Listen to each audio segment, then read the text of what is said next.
Leur hôte, l'apothicaire catalan, est soudainement accusé de meurtre mystérieux. Les deux garçons se lancent alors dans une quête afin de trouver les réels coupables et innocenter leur ami.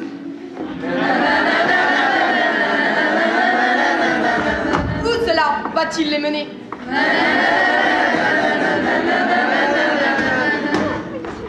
Que vont-ils découvrir dans cette aventure?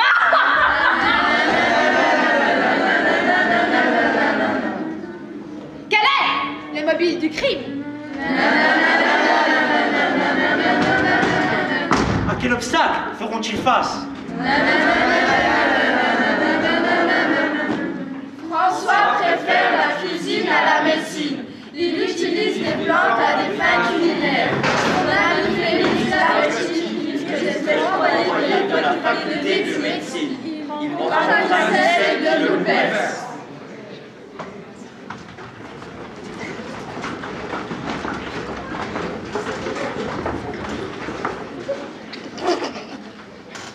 François s'empressa de conduire Anicette dans le ciel des saints que constituait la chambre d'église. 15 feuilles de sucre de Sicile collées au beau milieu de la pièce. Sentinelle gardant les caisses de racines, de réglisse, de cannelle, de safran, de gingembre, de clous de girofle, de massif, de maniguette, de cardamome, de poivre-long, de sumac, de galanga, de noix de muscade.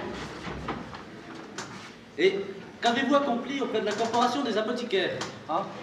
Après la mort de mon mari, j'ai dû fermer boutique. Une veuve d'apothicaire a le droit de continuer son métier que si elle a un commis pour l'en aider. J'en ai rencontré un bon nombre avant de choisir celui que finalement Catalan m'avait conseillé. Il parle de vous comme d'une apothicaire de talent.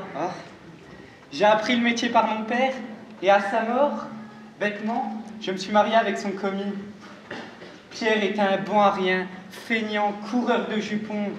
Il ne savait différencier de la mélisse de la guimauve. En voulant offrir à une de ses maîtresses une douce nuit de rêve, il avait préparé un breuvage censé le faire bander comme un cerf. Quand la douce est venue le chercher, certes il bandait, mais il était mort.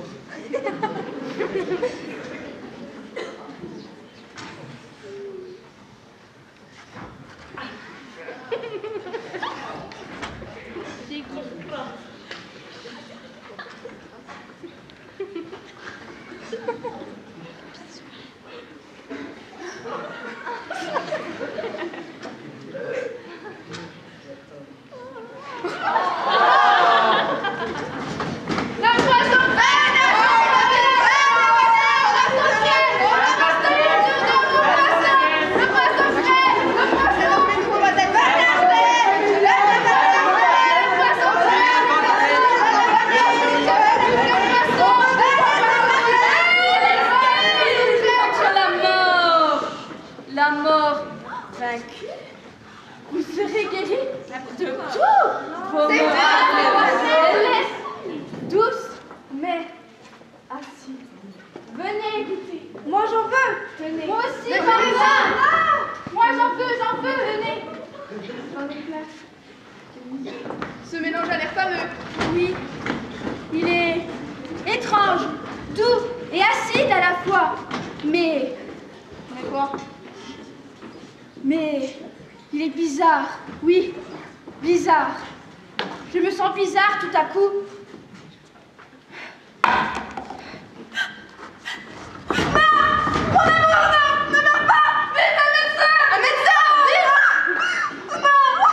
Florent était tout affolée et ne savait que faire pour aider son mari.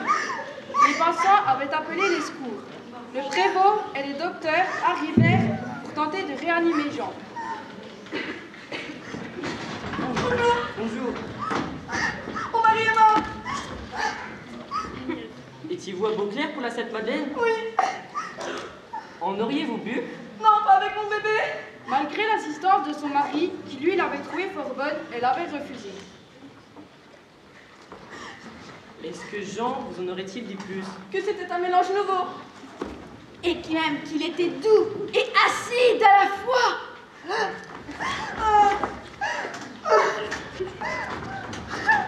Tout ça n'était que tromperie.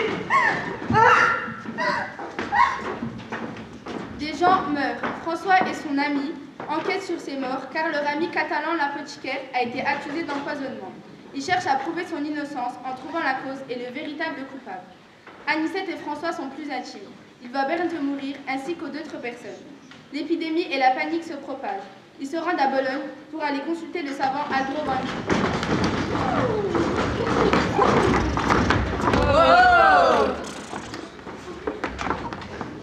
Ah, Bologne!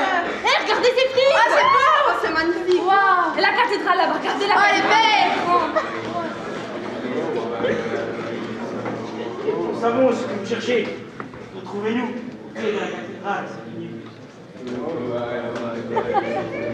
On va enfin découvrir quel est le mystérieux secret. Génial! Allons-y, c'est pas trop tôt!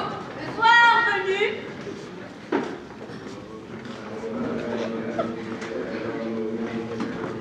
Vous en savez trop. C'en est fini pour vous. ah